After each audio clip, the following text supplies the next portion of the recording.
So hello, ladies and gentlemen. Welcome to another thing featuring myself talking to people about things that they ask me about. Today I've been asked a little bit about fanfiction. What do I recommend when I'm writing fanfiction, or if you want to write fanfiction, like what are some good tips? And it was rather vague. So there are some rather general tips I can give you. It depends a little bit on your genre, but if you're writing fanfiction, then one of the best things you can do is find a community that will be receptive to your work. Because especially if you're just starting out, like if you're not an established artist, and this is actually good, is I've written under a couple different pen names, like I've got different things up. I believe that there's a story called, what is it? I don't know. There's a story on Fanfiction that I wrote before I got banned that's not posted to my website, I don't think, and it was about like Rarity being she gets a webcam, and she's trying to copy the Pinkamena story that Crooked Trees did. Because she's like, oh my goodness, Pinkie Pie is earning so many viewers from acting crazy on her webcam, and it's like a show, you know, it's all fake. And she's like, I could try that too. And so she like, you know, dresses up in all like goth clothing, and she's like, ponies don't know what real fashion means. And then she closes it down, and I translated it over to the pony, and then she's all giddy, and she's like, that was so cruel. Oh my goodness, everyone will be so shocked. It'll just be amazing. So yeah. So I posted under a bunch of different things. I used to contribute to 1D4chan and whatnot, and I've got stuff anonymous on there. And well, I mean, they record your IP address, but like I'll switch IP addresses every now and then, not intentionally. I have a router, and then whenever the router has problems, I'll sometimes reset it, and then I get like a new IP address and what have you. And in fact, when I first started writing, I actually got started on TG on 4chan. And it was a much better time. This was even way before they had the capture or anything. So this was a couple years ago. I think it was like, I don't know, when did they get the capture? It seems like it was a good while ago. And anyway, though, so yeah, I used to post like Space Marine fan fiction and stuff like that. Not just Space Marines, but kind of anything that really I thought was interesting. Like, I don't know, nothing completely springs to mind, but like, you would see a lot of things. There were a lot of creative people on TG back in the old days, and so what you would do, and this was really great, and I don't know if there's any place else that does this, but if you can find a place that does this now, I would definitely recommend going there. But what we used to do is, like, a writer like me would sit down and we'd write up a story, you know, and then we would take it and we would post it on 4chan, and then you would have artists. There are a lot of artists on TG. And so they would go through, and one of them might read your story. And if he liked it, if he liked your characters, or if he wanted to draw a scene, he would do that.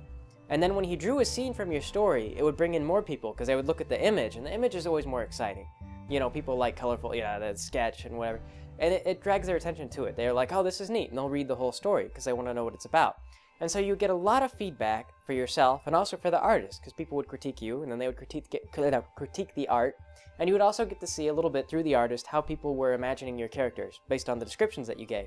And so if they drew your character completely different than what you imagined, then you maybe realized you needed to use better imagery or what have you. And so that was just a fantastic thing to have as a guy who was just sort of starting out writing and trying to figure out like what did people like and what would catch people's attention. Because that was the other thing. You would post like during the day, and some things would catch people and then other things wouldn't.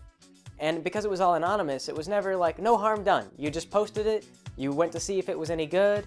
If everyone really liked it, then maybe you picked it up and you put it on 1D4chan. And that's how I've got some stories on 1D4chan, is because I was like, I don't know guys, what do you think? Should I put it on 1D4chan? And they were like, yeah, put it on 1D4chan. And then I know at least one of those stories got a do not alter this thing. Which was funny because actually I didn't like, now that I go back and look at it again, I feel like there's some grammatical errors I don't like. I've had more practice writing and I want to go back and fix it, but they said don't touch, so I won't mess with it ever. I was also going to write a sequel to it, but never got totally around to it. It's one of those things, I tend to start projects and then can't. But it was good standalone, because originally I wrote it to standalone and I kind of had an inkling of taking it somewhere else, but never did. So they don't do that anymore, unfortunately. TG's not really the way it used to be. After the heavy after the moderation purge, when the mods came in, they did a huge purge, and it was really very sad. I mean, like, we lost a lot of artists, and once you started losing artists, the writers kind of lost that incentive to do that stuff quite as often, because you would post and you would be that much less likely to get an artist to come in, because they were all banned. And then eventually I got banned too. So I was one of the people on TG that got banned for a while. And I can't remember how long I got banned, because I've gotten a number of petty bans while on 4chan.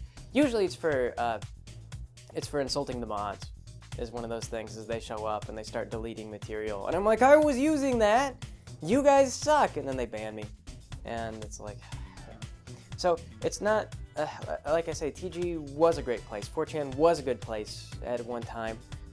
But it's not so good anymore. And in fact, they've had a little bit of politics come up regarding that. Is one of their janitors recently stepped down and then posted a bunch of leaked information about, like, what do the janitors talk about behind the scenes, and you know, what do these people think about this? It's not so good. It's just not a real great place for artistic expression anymore. You still can, but you've got to do artistic expression. That you've got to know what your janitor thinks. Like, if the janitors kind of run the board, and so you have to know, like, what does the janitor approve of? What kind of art would the janitor want to see? And that's balls. So the other thing that you could try is fanfiction.net. But my problem with fanfiction.net is that they're heavily saturated with material, and they don't get that same traffic that 4chan used to, and plus you don't get illustrations, which is really a shame. Like I say, the illustrations were great. So another thing you might look into then is maybe like a slightly smaller forum, if you can find that. And I used to do that too. I posted on a forum once where I did a story about, like, a Tyranid invasion. And it wasn't really about the Tyranids attacking and maiming people. It was more about, in the 40K universe, the Tyranids had this way of, they would infect the planets. And they would attack with, like, microbes and plant life. You know, they would convert the fauna right underneath your feet. And I thought that was really fascinating, and that they never really went over that. So I wrote a story about how just everyone was getting sick, and they were fighting off these horrible, like, screaming monsters from behind their walls. But eating the food was making them just all kind of waste away. They were getting parasites and whatnot, and they couldn't fight the parasites because they kept adapting to fight the antibiotics, or what is it? They're not antibiotics, the anti-parasitic medicines and whatnot. And so yeah, see, I had a forum too that I used to post on and whatnot. So yeah, in any case though, a good platform to post your stuff is really great. If you want to get more notice, then if you know an artist who's good, who's willing to draw for you, that's a great way to get your stuff more noticeable, because the illustrations are pretty, people will be drawn in. Make sure you get something that's really kind of fascinating, that shows a lot of character. And if you're doing fan fiction, of course, it'll be dependent on what you're doing. Every sort of fandom has their own sort of thing that they like about their shows. So for example, like 40K, the characters in 40K are kind of, you know, bleh. They're schlocky. They're really not very fun. And so most people don't really like to write about the characters in 40K. It's like Drago, you know, Drago's writing, it's like writing fiction about Superman. It's like, yeah, I could explore Superman, but he really has no personality. So no one writes about them.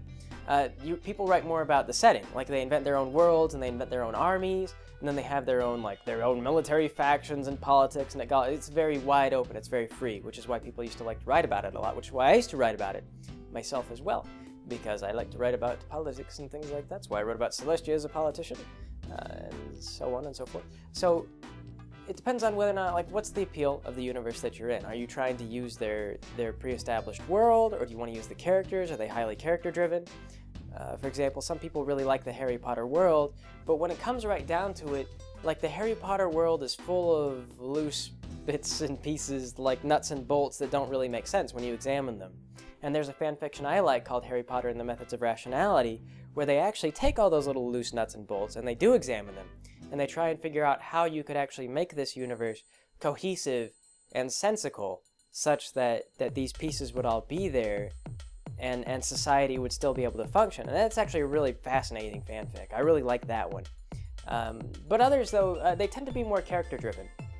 And so, to do character-driven, you've got to sit down and really know your characters. You've got to understand a couple things. One of the first things I talked about this before is that whenever you write for a character, you've got to remember that emotions come first. So whatever you feel in your heart, that's how a character makes a decision. People like the author for, the one with Katniss, with the little bird, Hunger Games. People like the author for Hunger Games are lucky. She writes really poorly. Like, her grasp of human emotions is really bad. I have read the whole thing. Katniss thinks like a robot. It drives me crazy. She's like, I remember there's a scene where she realizes that Peeta's in love with her, and it was just this logical series of conclusions. She's like, Peeta provided me with bread, then he allowed me to do something or other, and then he said this, Peeta loves me. And it was just like, no one thinks like that. No one ever does. Because it's all like, it would be more like Katniss would feel anxious, you know, she's like, I feel really anxious around Peeta, and all these things. Then eventually she would just start to feel like, you know, like I really like Peeta's face. And I really like his fingers. And I don't know why I'm so attached to his fingers. That is weird. Because once you kind of start to fall in love with someone, you just sort of appreciate like all these other little things that normally you wouldn't think that you'd appreciate them, but once you really like them, you do.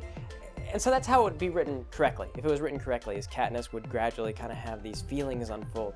And then she'd be trying to make sense of her feelings. Because you have your feelings first, they help you make your quick decisions, and then you use logic to examine your feelings and figure out, you know, what's going on? Like, why am I feeling these ways? Why do I want to do this or do that? And so that's why you have characters like, take Fluttershy, for example. If you wanted to write about Fluttershy because you really like her character, you don't have to come up with all kinds of weird logical backstory to justify why she'll do the things that she does. You just have to recognize that Fluttershy is very anxious all the time. And so you can just tell the reader, like, just, you know, Fluttershy feels anxious. I mean, don't be so direct, but make it clear, you know, she's got a lot of anxieties. And so she does these things because she feels anxious. And then whatever logic you apply to her behavior afterward, it's all got to be kind of after the fact, if you want a nice, organic character. The reason I think it works with Katniss is because the author is trying, like, Katniss is sort of she's a blank character. It's supposed to be a character that you insert yourself into. So the author doesn't really give Katniss many feelings so that the reader can kind of put themselves into the character and decide, you know, based on this logical set of information, how would I feel? Like, would I feel in love with Peeta? And in my case, the answer was no. I didn't really, but that's because he's a dude. And it just does not fly with, I'm not into dudes. So, yeah. So there's ways you can do it, but most of the time you don't want to be too logical with the characters because then they come across as robots. Unless you want to write a robot, but that I would recommend only for comedy. So, yeah. But basically, though, if you can just find a place that will be heavily critical of your work, that's the best thing to do. Never get too protective of your work. Because to you, I know that you've put a lot of effort into the stuff that you write. But to be honest, everything starting out will always suck. And it'll always have a smaller audience. Like, I've been doing the Let's Plays for a while now. We're on episode 20 of the My Little Pony one. And I go back and I watch episode 1. And I think that I've probably improved a lot even since episode 1 of the Let's Plays. And we've still got a small audience for that, but I feel like if I keep doing it, the audience is slowly going to grow. And I notice that's true. It's happening slowly, but I think the growth it's not exactly exponential, but it develops, you know, faster depending on how many people are already watching because they show their friends. And so if you get like 2 people show 2 friends, then you get like 4 people, and then 4 people show 4 friends and whatnot. And so that kind of thing happens where you'll start something new, or if you start something under a name that's not already popular, then you won't get a whole lot of interest starting out. And people will also be more critical. But that criticism is really good, because they'll tell you what kind of sucks about your stuff, and you'll be able to kind of move on from there. And starting out, you will probably suck. The Mentally Advanced series really sucked starting out. I mean, the potential was there. But if I had just stayed at that level, I don't think I ever would have gotten the viewership for it that I eventually got. And like Rainbow Dash Presents too was more, it was simpler, but we've gotten more and more complex with it, and we adjust things, and PetterUp gets more experience, and I get more experience writing these scripts for the whole thing, and we've kind of grown with that too. And so right now, like, My Little Dashie is our most popular thing, but that's after that's after numerous iterations of work, gradually building up over time and learning from our past mistakes. So learning from your mistakes, accepting that some people are going to hate certain aspects of your work, all very important. You really want those kind of things. And so again, I think the best place to do is just to post your work or to put it somewhere where a lot of people will pass over it and a lot of people will not try to sugarcoat their feelings about your work. You want them to be as harsh on everything as possible. Because you don't always have to take it to heart. You don't always have to get mad. But if they say, like, if you start to see a trend of a lot of people saying, like, this is kind of crap, then it could be that you need to adjust some things. So again, that's why I say a place with high traffic is better, because you get more opinions and you can kind of draw out a little bit more of a statistic. But yeah, that's the number one thing. because everything else, you'll have your own voice and you'll have your own thing that you like to do. I really like character interactions, which is one reason I really like to write, parodies of My Little Pony and stuff like that. And also Lord of the Dwarves is very much like character conflict oriented and whatnot. I like to write conflict between people. I can do other things, but a few people have observed, they say, this is really where you excel, is just writing characters fighting with each other. And so you'll find yourself as a writer, you'll write to certain strengths. And you may get really comfortable writing for those strengths, or you might want to break out occasionally and write for other things and just see how it goes. But you'll figure it out, so I can't tell you specifically on what you want to do, but as long as you get a good base of people telling you what you're doing wrong, then you're in good shape. So, that is my advice if you would like to start being a fan fiction writer. I think that's all I've got for today, so I will catch you guys later.